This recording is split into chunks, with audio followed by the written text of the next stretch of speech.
Hi everyone, are you all doing well? Nice to see you. I am Eric, the workplace safety guy. I need to ask you something before anything else.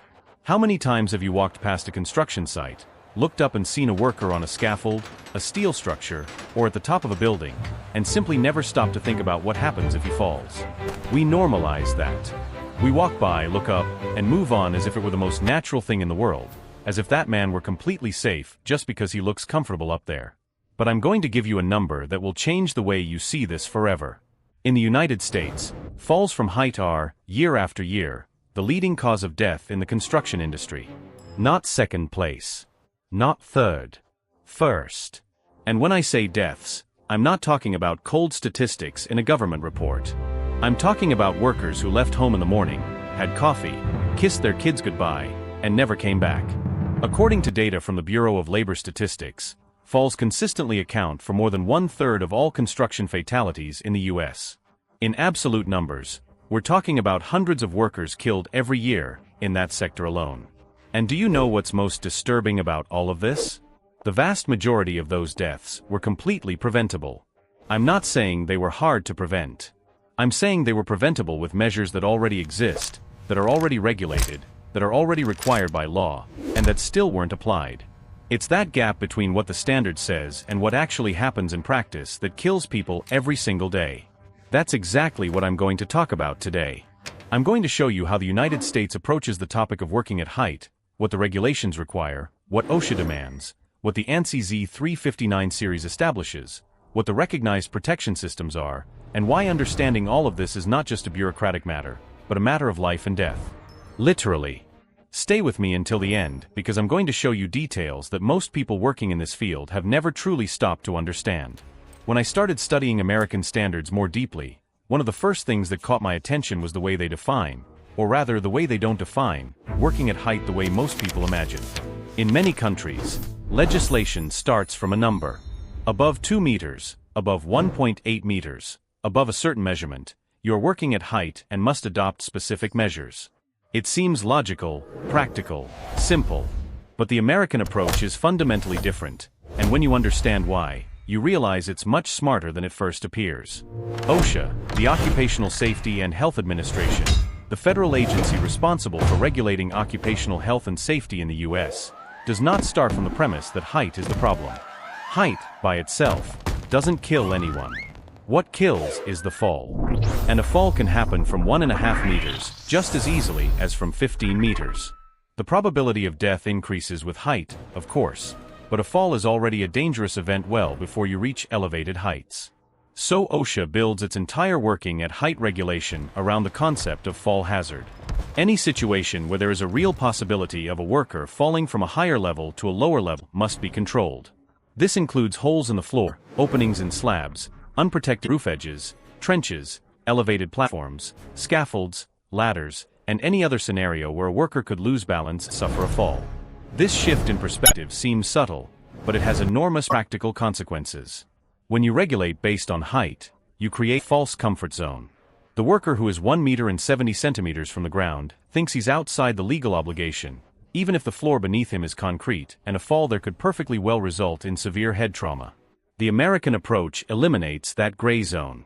If there's a fall hazard, there's an obligation to control it. That said, OSHA still establishes minimum height thresholds above which certain measures become explicitly mandatory under the regulations, and I'll cover those in detail shortly. But the philosophical principle underlying all of the regulation is this: the problem is the risk, not the number. Despite adopting risk as its guiding principle, OSHA is pragmatic enough to establish clear thresholds that determine when fall protection becomes an explicit legal requirement. And those thresholds vary by industry sector, which reflects a mature understanding that different environments present different risks. In construction, regulated under 29 CFR 1926, the obligation for fall protection systems begins at 6 feet, which is approximately 1.8 meters. This is the most commonly cited number when people talk about OSHA and working at height, and it applies to a wide range of situations. Work on rooftops, scaffolds, elevated platforms, slab edges, structural beams, and many other typical job site scenarios. In general industry, regulated under 29 CFR 1910, the threshold is more conservative, 4 feet, approximately 1.2 meters. Why the difference? Because general industry covers permanent work environments like factories, warehouses, and industrial facilities, where workers are continuously and repeatedly exposed to the same hazards.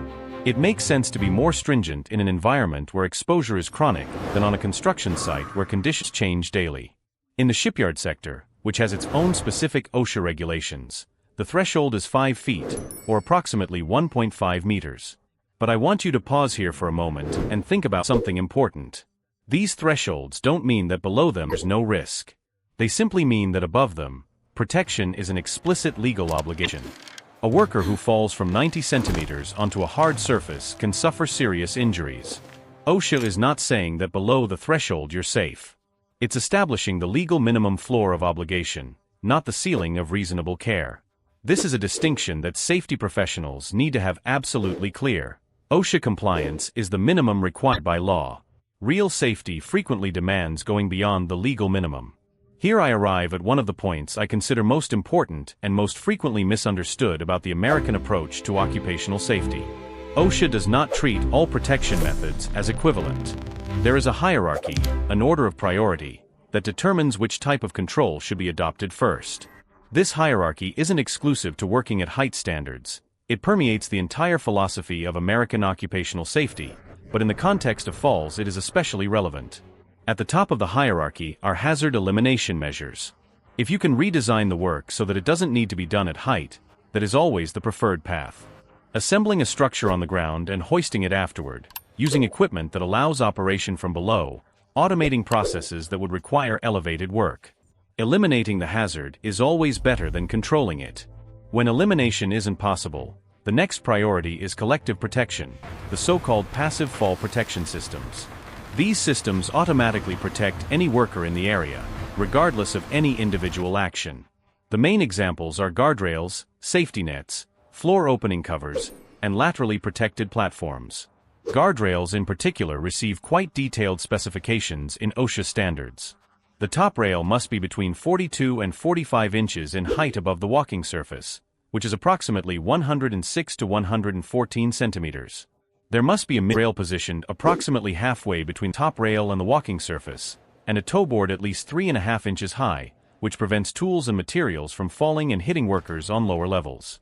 The system as a whole must be capable of withstanding a load of 200 pounds applied in any direction at the most unfavorable point of application. Safety nets are another widely used collective system, especially in large-scale construction. When correctly installed, they catch falling workers and materials, dramatically reducing the severity of impact. OSHA specifies maximum freefall distances before the net is reached, the minimum resistance it must offer, and inspection and maintenance procedures. Only after collective protection possibilities have been exhausted do personal protection systems enter the equation. And even then, the standard makes important distinctions between the different types of individual systems available. When collective protection is not feasible or not sufficient to control the hazard, OSHA permits, and in many situations requires, the use of personal fall protection systems. These systems are regulated primarily under 29 CFR 1910, 140 for general industry, and 29 CFR 1926 Subpart M for construction. The first point I need to make clear is that a safety belt and a fall protection device are not the same thing. Historically, the industry made extensive use of the so-called body belt, a belt that wrapped only around the worker's waist. OSHA banned the use of that type of equipment as fall protection in construction back in the 1990s, precisely because studies showed that in the event of a fall, it concentrates all of the impact force in the lumbar and abdominal region, potentially causing severe internal injuries even when it technically works by stopping the fall. The equipment required under American standards is the full-body harness. This system distributes the impact force across the shoulders, chest, waist, and thighs, significantly reducing the risk of internal injury during an arrested fall. But the harness alone is not a fall protection system. It is one component of a system that must include at least two additional elements: the connector, which can be a simple lanyard, an energy-absorbing lanyard, or a self-retracting lifeline, and the anchor point. The energy-absorbing lanyard deserves special attention. When a worker falls and the lanyard becomes taut, he experiences what is called arrest force, a peak deceleration that can be extremely violent. Even if the lanyard stops the fall, that force can cause serious internal injuries. The energy absorber is a mechanism that deforms during the fall, dissipating that energy and dramatically reducing the arrest force on the worker's body. OSHA limits the maximum acceptable arrest force to 8 kN, which is approximately 1,800 pounds force. There is a related concept that is fundamental: free fall distance. Even with a personal protection system, the worker will fall a certain distance before the system activates. That distance must be calculated very carefully, taking into account the length of the lanyard or lifeline, the deployment distance of the energy absorber, the height of the anchor point, and the worker's height. The worker must not reach the ground or any obstruction during that free fall, and while that seems obvious, it is one of the most common causes of accidents even in situations where the worker was wearing the equipment correctly. The anchor point also has rigorous specifications. The standard requires it to be capable of supporting at least 5,000 pounds per attached worker, which is approximately 22 kN. That capacity must be demonstrated by structural calculation or by testing, not by visual estimate. Improvised anchors on scaffold tubes, decorative facade elements, or any point not specifically designed or evaluated for that purpose are among the most frequent causes of personal protection system failures. While OSHA establishes the minimum legal requirements that all American employers must meet, the ANSI Z359 series goes a step further, establishing the technical performance requirements for fall protection equipment and systems. ANSI, the American National Standards Institute, is a private non-profit organization that coordinates the development of voluntary technical standards in the United States. ANSI standards don't carry the force of law on their own, but they are frequently incorporated by reference into OSHA regulations, and more importantly, they represent the technical state-of-the-art that defines what is considered best practice in the industry. The Z359 series is composed of multiple individual standards, each addressing a specific aspect of fall protection systems. Z359. 0 establishes the definitions and terminology that underpin all the others. Z359. 1 covers the safety requirements for personal components such as lanyards, connectors, and energy absorbers. Z359. 2 covers fall protection program management and is especially relevant for managers and safety professionals because it addresses how to implement a comprehensive program. Z359. 3 covers rescue systems, a point I'll explore shortly. Z359. 4 addresses self-retracting lifelines, which are widely used in situations where the worker needs mobility. And so on, with the series covering aspects ranging from portable anchors to rope access systems. One point that the ANSI Z359 series introduces, and that I find extremely relevant, is the distinction between fall restraint systems and fall arrest systems. In the first case, the objective is to prevent the worker from reaching the hazard zone where the fall could occur. In the second, the objective is to stop the fall after it has begun. This distinction directly influences the sizing and configuration of the system, and mixing the two concepts can have fatal consequences. There is an aspect of American working at height standards that is consistently overlooked, even by experienced professionals, and I want to highlight it with every possible emphasis: the rescue plan. The personal fall protection system works. The worker falls, the system catches him, he hangs suspended in the air. Mission accomplished, right? Wrong. That's only half of the problem. There is a condition called harness syndrome, or suspension trauma, that can kill a suspended worker in a matter of minutes. When the body hangs vertically in a harness without movement, the legs extend downward and blood circulation begins to pool blood in the lower limbs. The heart starts receiving less blood, pressure drops, and the person can go into cardiovascular collapse. The time before the situation becomes critical varies from person to person and depends on factors like temperature, hydration, and general cardiovascular health, but under unfavorable conditions it can occur in less than 15 minutes. This means that a worker who is saved from a fatal fall can die suspended in the air waiting for help if there is no previously defined, trained, and immediately resourced rescue plan. OSHA does not specify exactly how the rescue plan must be structured, but it is absolutely clear that a plan must exist for any working at height activity begins. The ANSI Z359. 3 series fills that gap with detailed technical guidance on how to conduct rescue operations for suspended workers. An adequate rescue plan must answer very concrete questions. Who will perform the rescue, with what equipment, in how much time, and with what training? If the answer to any of those questions is we don't know, the work at height should not have been started. When it comes to legal responsibility, American standards are quite clear and in many respects, more rigorous than most people imagine.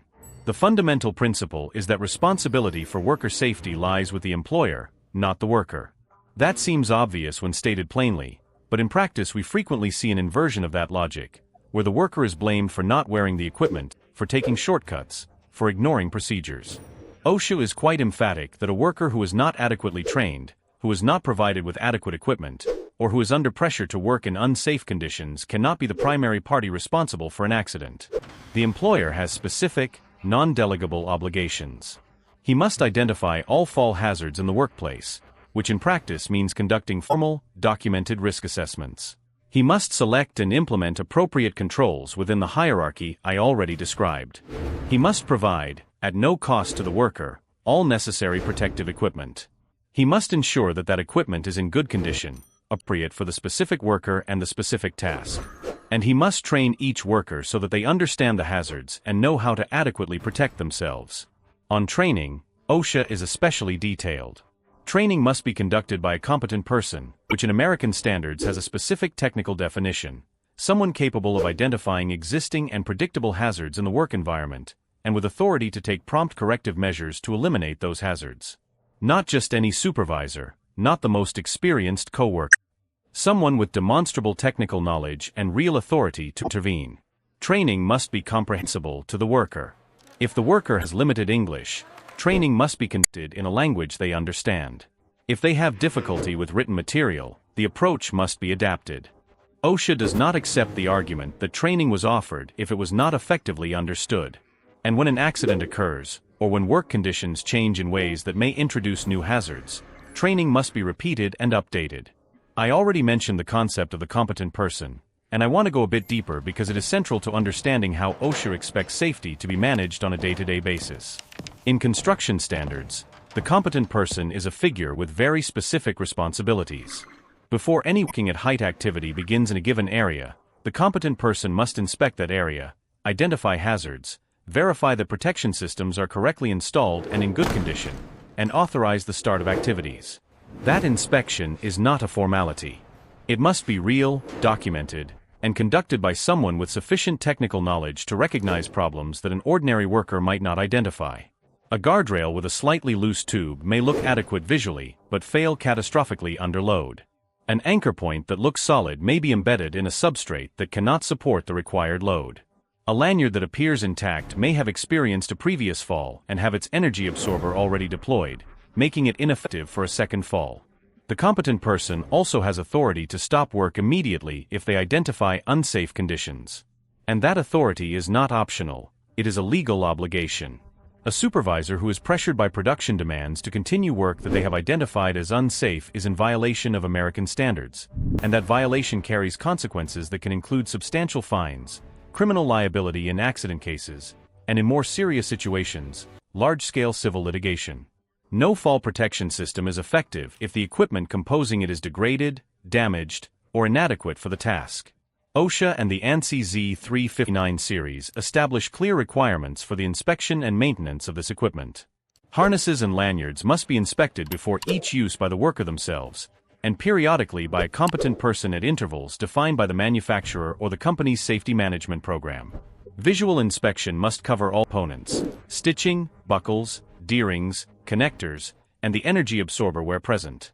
Any equipment that has been subjected to a fall impact must be immediately removed from service, regardless of whether it appears visually intact. An energy absorber that has been deployed is compromised and cannot be reused. A harness that has sustained the force of a fall may have microfractures in the stitching or deformations in the buckles that are not visible to the naked eye, but that dramatically reduce its load capacity. Manufacturers establish service life for their products, and those dates must be respected even if the equipment appears to be in perfect condition. Polymeric materials degrade over time through exposure to ultraviolet light, heat, chemicals, and simple molecular aging. A 10-year-old harness that has never been used can be just as dangerous as one that is visually worn. The record for each piece of equipment, including manufacture date, date placed in service, inspection history, and any related incidents, is a best practice that the ANSI Z359 series strongly encourages and that some more sophisticated safety programs make internally mandatory. One of the most frequent and most dangerous working at height scenarios is rooftop work, and OSHA dedicates considerable attention to this topic within 29 CFR 1926 subpart M. On roofs with a slope equal to or less than 4 in 12, meaning 4 inches of rise for every 12 horizontal inches, OSHA allows the use of alternative protection systems, including safety monitoring systems, which are essentially signaling and barriers that alert the worker that they are approaching the edge. This system is considered the least effective among available options and is not recommended when alternatives exist. On steeper roofs, a safety monitoring system is not sufficient and active protection systems are required. These include guardrails, safety nets, or personal fall protection systems. The choice among them depends on the specific nature of the work, the roof structure, and job site conditions. Regardless of slope, any work on roof edges above the 6-foot threshold requires adequate protection. And the combination of a sloped surface with an unprotected edge is one of the highest risk situations in all of construction. Scaffolds deserve a separate treatment because they combine multiple hazards: risk of worker fall, risk of falling materials and tools, and risk of structural collapse of the scaffold itself. OSHA regulates scaffolds within 29 CFR 1926 Subpart Q and establishes requirements both for the scaffolds themselves and for fall protection for workers using them. On scaffolds, fall protection is mandatory starting at 10 feet of height, approximately 3 meters, which represents an exception to the general 6-foot threshold in construction. That exception exists because correctly built scaffolds already offer a series of protections by themselves: stable work platforms, guardrails, toe boards. The 10-foot threshold acknowledges that scaffolds meeting all construction requirements already provide sufficient protection up to that height. But this does not mean that scaffolds below 10 feet are automatically safe. The competent person must evaluate each situation.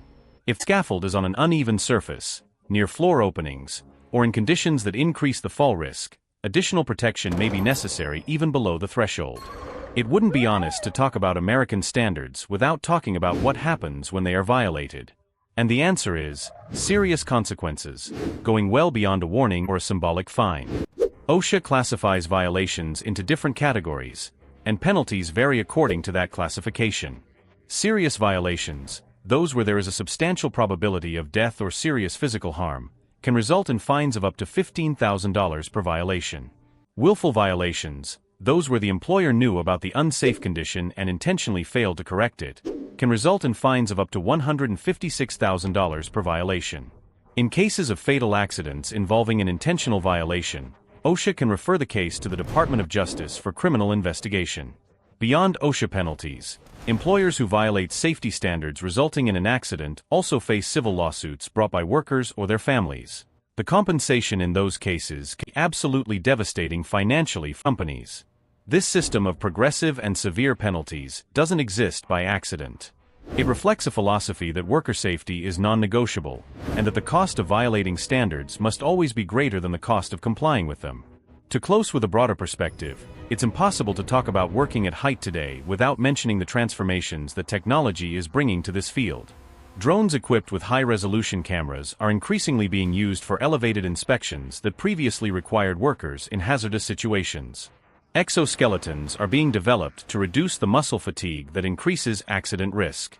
Real-time monitoring systems with sensors in the harness can detect a fall instantly and automatically trigger rescue systems. Augmented reality is being explored for immersive training that allows workers to practice safety procedures in virtual environments before facing them in reality. OSHA and the ANSI Z359 series are in constant revision to incorporate technological advances and the latest scientific evidence on hazards and control measures. What was state-of-the-art 10 years ago may no longer be the adequate standard today. This means that safety professionals, employers, and workers need to maintain a permanent commitment to updating their knowledge. Standards are not static documents that you learn once and apply forever. They evolve, technology evolves, and the scientific understanding of risks evolves. We've reached the end, and I want you to walk away with one very clear idea about what makes the American approach to working at height different and, in many respects, superior to more simplistic approaches based only on height numbers. What OSHA does, in essence, is recognize that accidents don't happen by chance. They happen because some control measure failed, whether because it didn't exist, because it was poorly implemented, because the worker wasn't adequately trained to use it, or because production pressure led to shortcuts that should have been prohibited. American regulation tries to build multiple layers of protection precisely because it recognizes that no single layer is infallible. The hierarchy of controls, the priority for collective protection, the detailed technical specifications for personal protection systems, employer responsibility, the competent person, the mandatory rescue plan, the penalties for non-compliance. All of that together forms a system that, when effectively applied, works. The problem is that it still isn't effectively applied everywhere, on every job site, on every project. And that's why workers still die from preventable falls every year, in the United States and around the world. The knowledge exists. The technologies exist. The standards exist. What needs to exist with more consistency is a real commitment to applying that knowledge, those technologies, and those standards on every job, every day with every worker. Because at the end of the day, the objective of all this regulation is not compliance. The objective is that every worker who left home in the morning comes back home at night. That is the only outcome that matters.